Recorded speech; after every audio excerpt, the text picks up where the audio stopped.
Hello everyone, welcome back again guys. Nagpunta pala kami sa Sky Park SM Wonderland. Ayan po guys. Palabas yan siya sa SM Seaside. Ayan po, meron sa labas meron seafood islands. Ayan. Yun yung food nila pag kumakain kayo ng seafoods. Ayan po guys. Ang daming tao po guys.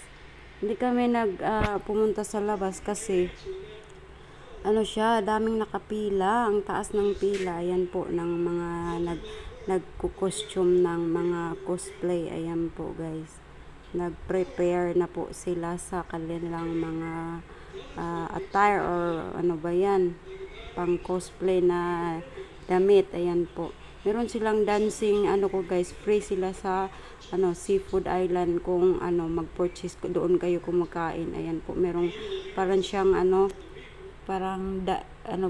photo booth. Oo, photo booth, pwede ka mag photo booth, mag picture or maggawa ng video, free 360 o pag ayan yung free 360 video, pwede ka mag dyan ng pag video mag-isa, pero kumakain po kayo dyan sa kanilang seafoods, ayan, at may free ng ganyan, ayan, photo booth. Ayan po. Hindi po kami kumakain din kasi nga kumakain na kami sa loob. Ayan. Ayan, meron palang nakamaskot na parang dinosaur. Ayan po guys, ang daming nakasuot na mga cosplay, iba't ibang sinusuot po nila. Ayan po yung dinosaur na orange guys. Oh. Ayan. Ang init-init siguro niyan siguro, no? Yun yung nakasuot na dinosaur. Ayan, binibidyuhan ko talaga siya. Hindi man ako nakapag-picture sa kanila, pero at least na videohan ko din, di ba?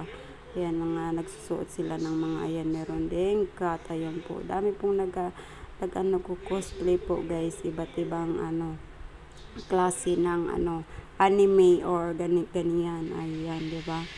Ayan, meron pa yan sa sa labas na talaga siya, ayan po.